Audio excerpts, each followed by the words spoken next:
अस्सलाम वालेकुम स्टूडेंट्स। आज हम कंबशन और फ्लेम में से और एक टॉपिक की बात करेंगे जिसका नाम है फ्यूल्स। सबसे पहले हम फ्यूल किसको कहेंगे? फ्यूल किसको हम कहते हैं बेटा? ये आपको मालूम होगा, कोई भी मटेरियल जो हम जलाते हैं, कोई भी मटेरियल जो हम जलाते हैं, यानी हम कह सकते हैं a material which is burned to produce heat, a material which is burned to produce heat, यानी वो मटेरियल बेटा जो हम जलाते हैं और उसके बाद उसमें से हीट प्रोड्यूस हो जाएगी, उसको हम क्या कहते हैं? उसी को हम कहते हैं फ्यूल। ठीक है राजा बेटा। तो अब इसमें से हमारे पास पता है वुड एक फ्यूल है, पेट्रोल एक फ्यूल है, इसी तरीके से कैरोसिन भी एक फ्यूल है। क्योंकि ये तीनों चीजें जो है बेटा, अगर हम जलाएंगे वहां से क्या होगी? हीट प्रोड्यूस हो जाएगी। या एलपीजी, लिक्विफाइड पेट्रोलियम गैस, या नेचुरल गैस, ये सारे हमारे पास क्या है? फ्यूल है।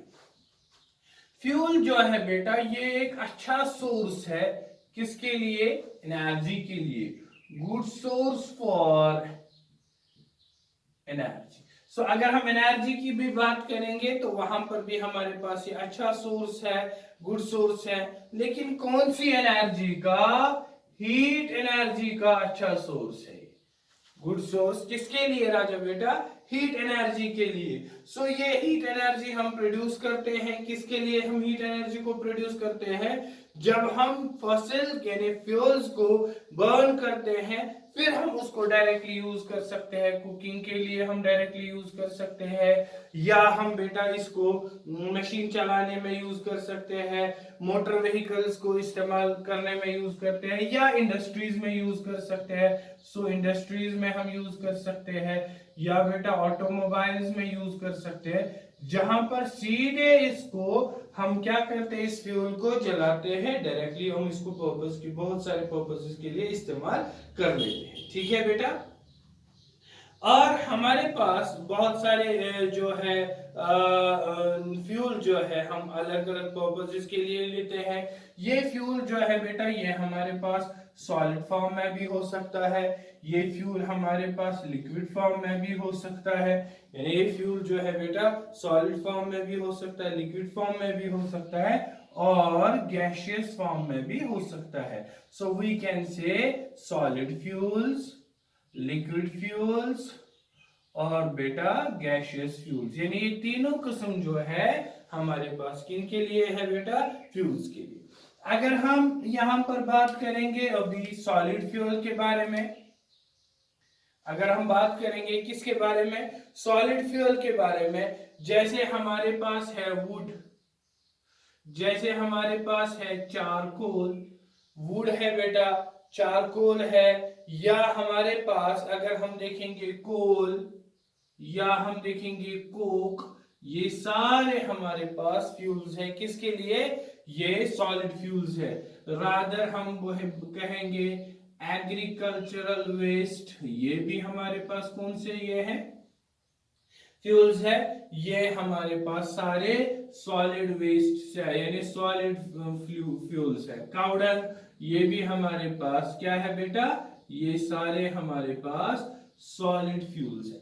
इसी तरीके से अगर हम लिक्विड फ्यूल्स की बात करें, लिक्विड फ्यूल्स में आपको पता है पेट्रोल पड़ेगा, कैरोसिन की बात हम कर सकते हैं, या बेटा हम डीजल की भी बात कर सकते हैं। ये सारे हमारे पास लिक्विड फ्यूल्स की बात करेंगे। और गैसियस फ्यूल्स में हम नेचुरल गैस की बात करेंगे। गैसियस फ्यूल में हम नेचुरल गैस की बात कर सकते हैं, हम पेट्रोलियम गैस की बात कर सकते हैं, हम पेट्रोलियम गैस की बात कर सकते हैं, हम बेटा बायोगैस की बात कर सकते हैं, या हम कोल गैस की बात कर सकते हैं। सो ये सारे फ्यूल्स जो है, अब हमने क्या कहा, ये हमारे पास इस्तेमाल होते हैं। सो क्या कहा बेटा मैंने, what is fuel? Fuel a material which is burn to produce heat. ठीक है बेटा जैसे वुड है, पेट्रोल है, केरोसिन है। और ये फ्यूल जो है ये हमारे पास गुड सोर्स है हीट एनर्जी के लिए, जो हम डायरेक्टली फिर इस्तेमाल कर सकते हैं कुकिंग के लिए, इंडस्ट्रीज में या ऑटोमोबाइल्स में। ठीक है बेटा। सो अलग अलग किस्म के फ्यूल्स हैं, अलग अलग पर्पसेस के लिए इस्तेमाल होते हैं, चाहे इंडस्ट्रीज में, चाहे घर में, चाहे हमारे पास बेटा ट्रांसपोर्ट चलाने में, या ऑटोमोबाइल्स में, या कुछ घरों में इस्तेमाल होते हैं, जैसे हमारे पास नोमैड्स है, या शादी ब्याह में हम यहाँ पर वुड का इस्तेमाल करते हैं गर्मी करने के लिए, थर्मल पावर यानी जनरेट करने के लिए हम कोल का इस्तेमाल करते हैं, एलपीजी का इस्तेमाल करते हैं, गैसेस का इस्तेमाल करते हैं। ठीक है बेटा। अब हर एक फ्यूल की अपनी अपनी एफिशिएंसी है, हर एक फ्यूल की अपनी अपनी एफिशिएंसी है। यानी वो एफिशिएंसी कैसे हमें पता चलता है, यानी बेटा हर एक फ्यूल जो है इक्वल अमाउंट ऑफ हीट नहीं दे सकता है। अगर हमने फ्यूल एफिशिएंसी, देखो बेटा अगर हम देखेंगे फॉर एग्जाम्पल हम यहाँ पर दो फ्यूल्स रखेंगे। अगर हमने फ्यूल एक रखा पेपर, यहां से दूसरा फ्यूल रखा एलपीजी। अब हमें पता है ये दो डिफरेंट फ्यूल्स है, दोनों को हमें हीट प्रोड्यूस होगी, लेकिन कौन कितना हीट प्रोड्यूस करेगा, कितनी किसकी एफिशिएंसी है, वो अब हम इसमें जानेंगे। क्योंकि अब हमें पता है जितने भी फ्यूल्स है, जितने भी बेटा फ्यूल्स है, वो सारे फ्यूल्स क्या करते हैं, वो प्रोड्यूस करते हैं हीट। सारे फ्यूल्स क्या करते हैं बेटा, वो प्रोड्यूस करते हैं हीट। लेकिन कब प्रोड्यूस करते हैं हीट, जब हम उनको जलाएंगे। Getting my point? So we can say all the fuels produce heat on burning, लेकिन all the fuels however do not produce the same amount of heat. All the fuels do not produce the same amount of heat। हमने बात कही, yes ये बात सही है, सारे fuels heat produce करते हैं जब हम उनको जलाते हैं, लेकिन सारे फ्यूल्स एक जैसी हीट नहीं प्रोड्यूस करते हैं जब हम उनको जलाते हैं। गोया इसका मतलब different fuels produce different amount of heat. So अब हमारे पास अगर डिफरेंट फ्यूल्स है, डिफरेंट फ्यूल्स क्या करते हैं, प्रोड्यूस करते हैं different amount of heat. So different fuels क्या करते हैं बेटा, different amount of heat produce करते हैं। और इसी तरीके से हमारे पास कुछ फ्यूल्स ज्यादा हीट देते हैं, कुछ फ्यूल्स कम हीट देते हैं। सो इसी से हमारे पास जो है एफिशिएंसी जो बेटा है फ्यूल की, वो हम एक्सप्रेस करते हैं। यानी अब किसको कितनी एफिशिएंसी है, क्या ये ज्यादा हीट देने वाला है या कम हीट देने वाला है, उसको हम एक्सप्रेस करते हैं किस तरीके से, उसको हम कहते हैं कैलोरीफिक वैल्यू। उसको हम क्या कहते हैं बेटा, कैलोरीफिक वैल्यू। यानी हमने ये बात सही कही, अलग अलग फ्यूल्स प्रोड्यूस करते हैं अलग अलग अमाउंट ऑफ हीट, लेकिन हर एक फ्यूल की एफिशिएंसी कितनी है, उस एफिशिएंसी को हम एक्सप्रेस करते हैं in terms of calorific value, calorific value. So now question arises, calorific value किसको कहेंगे? Now the question is calorific value किसको कहेंगे? सो कैलोरीफिक वैल्यू हम कह सकते हैं ना, amount of heat produced by complete burning. So हम कह सकते हैं amount of heat produced by complete burning, यानी कितना अमाउंट ऑफ हीट प्रोड्यूस होता है जब हम क्या करते हैं, कंप्लीट बर्न करते हैं या कंप्लीट कंबशन करते हैं, वन एंड सेम थिंग। किसको जलाते हैं पूरी तरीके से, complete combustion of 1 kilogram of a fuel, complete combustion of 1 kilogram of a fuel. यानी बेटा मेरा, जब हमारे पास 1 किलो का फ्यूल होगा, जब हम उसको जलाएंगे वो कितना हीट हमारे पास प्रोड्यूस करेगा, और वो उसका कैलोरीफिक वैल्यू कहलाता है, वो उसका कैलोरीफिक वैल्यू कहलाता है। सो इस कैलोरीफिक वैल्यू को, इस कैलोरीफिक वैल्यू को हम बेटा क्या करते हैं, एक्सप्रेस करते हैं यूनिट्स में। Calorific value is expressed in a unit, यानी इसका भी अपना यूनिट है। यूनिट क्या है इसको, किलो जूल्स। यूनिट क्या है इसको बेटा, kilo joules, kilo joules per kg, kilo joules per kg, या हम उसको शॉर्ट में लिख सकते हैं केजे पर केजी। गो अगर हमारे पास बेटा दो फ्यूल्स रखे हमने, फ्यूल ए और यहां रखा फ्यूल बी। फ्यूल ए और फ्यूल बी को जब हम रखते हैं, दोनों में क्या होगा, क्या इन दोनों की एफिशिएंसी सेम होगी, नेवर। क्या इन दोनों की एफिशिएंसी हाई होगी इकट्ठे, नहीं। हाँ, पॉसिबिलिटीज है, ए में कम एफिशिएंसी होगी बी से, बी में कम होगी ए से, या वाइस वर्सा। सो इस तरीके से हम कहते हैं कितनी अमाउंट ऑफ हीट प्रोड्यूस करता है जब हम कंप्लीट कंबशन करते हैं या जलाते हैं 1 kg ऑफ फ्यूल को। से फॉर एग्जांपल यहां पर हमने 1 kg गैस लिया, यहां पर हमने 1 kg वुड ले लिया। क्या बेटा, जब हम गैस को भी कंप्लीट जलाएंगे, वुड को भी कंप्लीट जलाएंगे, तो हमारे पास कितना अमाउंट ऑफ ये मिलेगा। से फॉर एग्जांपल हमारे पास केरोसिन है। सो अगर हम केरोसिन को कंप्लीटली जलाएंगे, लेकिन हमारे पास ये कहते हैं 1 kg केरोसिन जलाने में हमारे पास कितने अमाउंट ऑफ हीट निकलेगी, वो हीट हमें एक्सप्रेस करनी है किलो जूल्स में। सो फॉर एग्जांपल हमने 1 kg केरोसिन जलाया, उसमें हमारे पास 45,000 kilo joules per kg heat produce हो गई। ठीक है बेटा। सो इस तरीके से हम कैलोरीफिक वैल्यू किसका कहेंगे, क्या है, केरोसिन का कैलोरीफिक वैल्यू कितना है फिर 45,000 किलो जूल्स। ठीक है बेटा। सो इस कैलोरीफिक वैल्यू को हम, कैलोरीफिक वैल्यू ऑफ फ्यूल जो है उसको हम हीट वैल्यू भी कहते हैं। सो हम यहां पे लिख सकते हैं कैलोरीफिक वैल्यू जो है बेटा, उसको हम क्या लिखते हैं, फ्यूल वैल्यू भी, उसको हम क्या लिखते हैं, फ्यूल वैल्यू। तो अगर हम देखेंगे, जैसे मैंने शुरू में कहा, हर एक जो फ्यूल है उसका अलग अलग कैलोरीफिक वैल्यू होगा, उसकी अलग अलग एफिशिएंसी है, किसी को ज्यादा किसी को कम। से फॉर एग्जांपल बेटा, आपके पास अगर काउडंग है,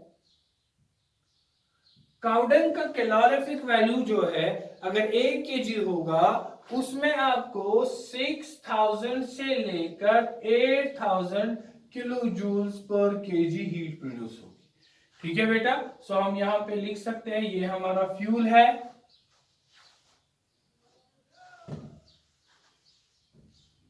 ये हमारे पास बेटा फ्यूल है, अलग अलग फ्यूल। इस फ्यूल में हमने साथ में लिखेंगे इसका कैलोरीफिक वैल्यू क्या होगा, यानी कितनी हीट प्रोड्यूस करेंगे। सो अगर हमारे पास काउडंग है, यहां काउडंग को 6000 से लेकर 8000 kilo joules per kg heat produce हो जाएगी।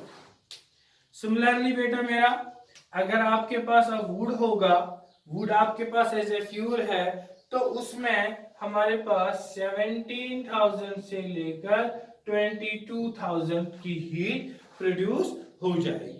सिमिलरली बेटा अगर हम अब कोल ले लेंगे, कोल को हमारे पास 25,000 हीट प्रोड्यूस हो जाएगी, 25,000 से लेकर 33,000 किलो जूल्स पर केजी।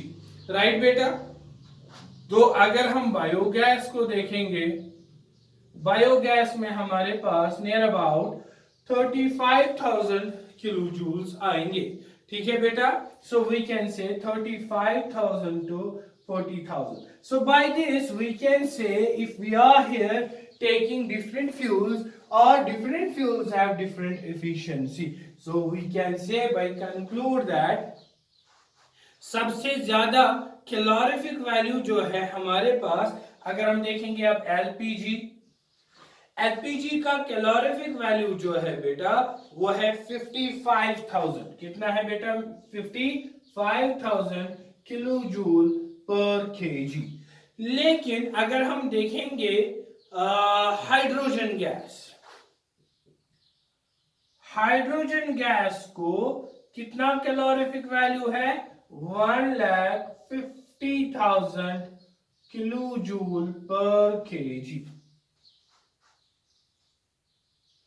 1,50,000 पर केजी। ठीक है बेटा, क्लियर, समझ आया बेटा? सो अब यहां पर हमारे पास ये अलग अलग फ्यूल्स हैं, इनमें अलग अलग कैलोरीफिक वैल्यू भी था। लेकिन कैसे पता चलेगा हमारे पास गुड फ्यूल क्या है, यानी उनकी कैरेक्टरिस्टिक्स क्या होंगी?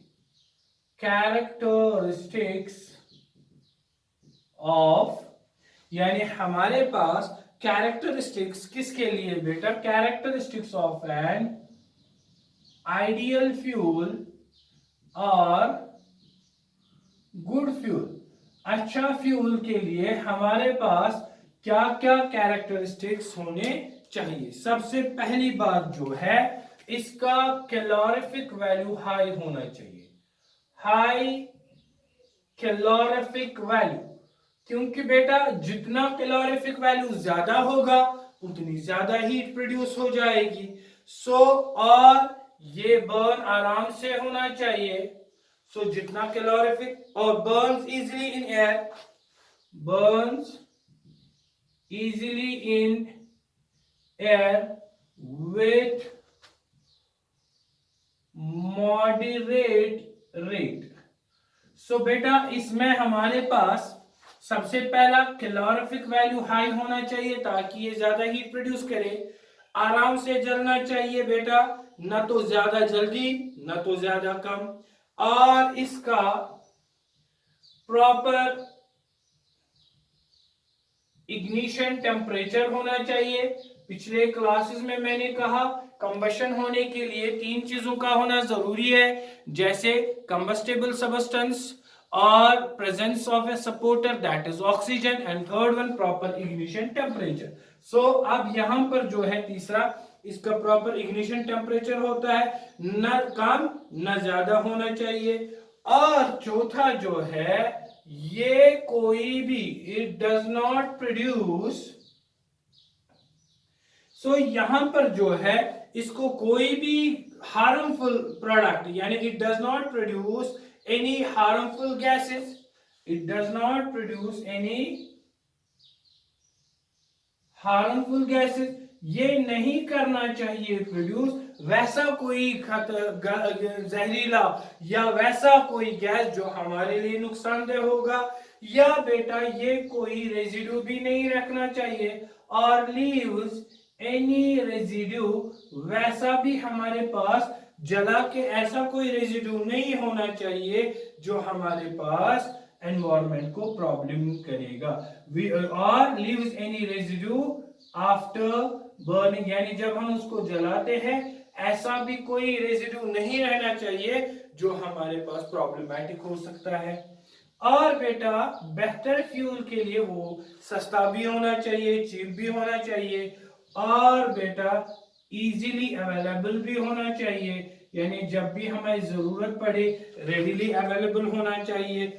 और उसको कैरी करना भी आसान होना चाहिए, easy to transport. So what I said बेटा, अच्छा फ्यूल होने के लिए सबसे पहले उसका कैलोरीफिक वैल्यू जानेंगे, और वो आराम से जलना चाहिए हवा में, न तो ज्यादा तेज न तो ज्यादा कम।